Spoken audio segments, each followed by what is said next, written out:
I grew up in Sydney and in the suburbs of Sydney, and it was a bit plain and boring. But then I had quite a unique opportunity to travel at 12 years old over to Europe and visiting relatives and travelling with friends.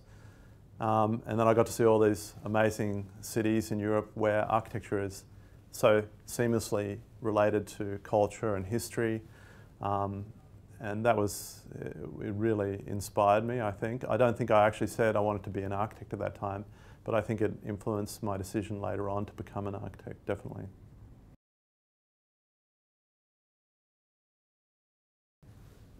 With architecture, it's designing things to solve problems, meeting briefs and requirements, but beyond that, it's actually creating great pieces of architecture.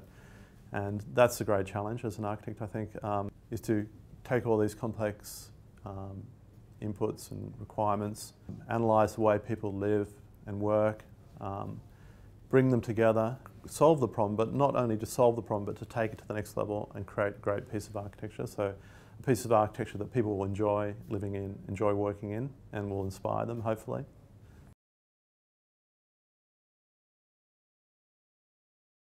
From the first sketches and 3D massing in Revit through to 3D renderings in 3D Studio is absolutely critical. And the advantage of obviously using the Autodesk platform is that we can take it from that first principle, so a yield analysis in Revit, through to a detailed design, and then take the software and take it into 3D Studio and visualize the building and do marketing images, which we can use to sell the building. So as an integrated business, which is what we are, that's absolutely critical.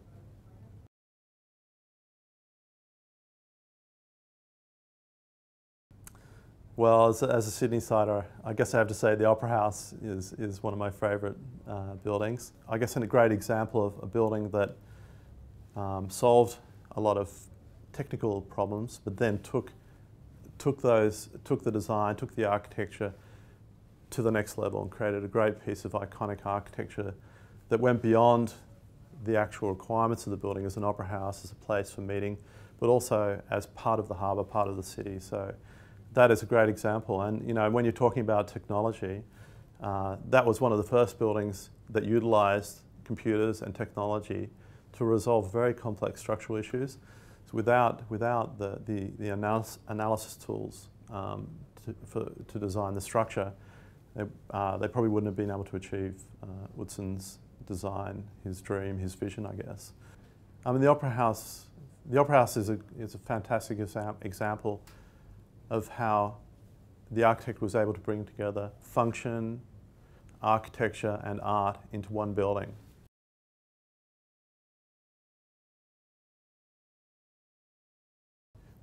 What makes me enthusiastic about coming to work every day is resolving all these issues, coming into work, resolving issues, but not just resolving them in a functional way, is being able to come up with a unique solution for each problem.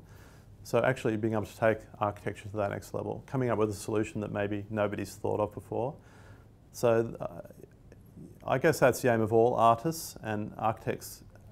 I think like to consider, and designers consider themselves to be artists, and is coming up and finding that solution that maybe exists there in the project but isn't recognised, and you can bring it to the surface and present it. Yeah.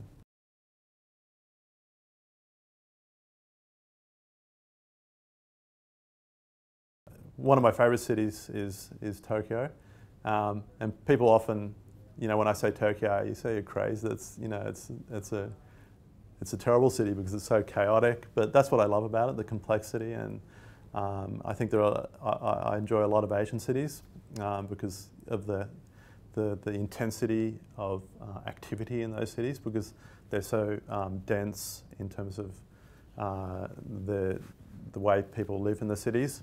And there's, you know, the relationship between people's workplace and their living spaces are very closely knit.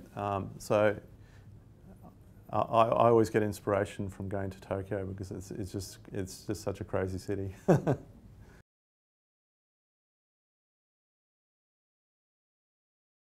I was very lucky. I worked in Japan for about 5 years, and that was a great inspiration because it was you know, a very different environment from working in Sydney in Australia.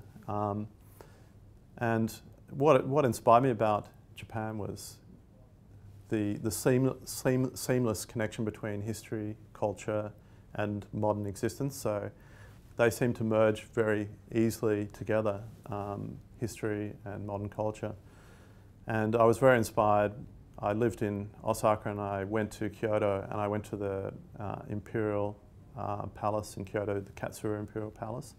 And that was an amazing building because it's a building which was built in the 15th century. And yet it was so modern in a sense. And it inspired me that you could create a piece of architecture that could exist for hundreds of years and still be completely relevant and an inspiration to architects today. It's a simple building. It sits seamlessly in the environment. It's built in a garden. It relates to nature. And I think that's something that's just critical today, being able to create architecture that relates to the environment.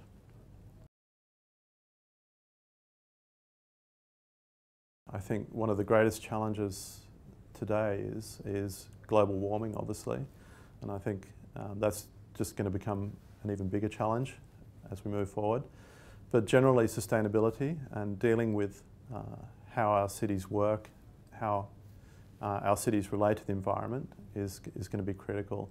And not just in terms of the functionality of buildings, how we can create better and more sustainable buildings from a technology point of view, from a design point of view, but also how we can create better cities.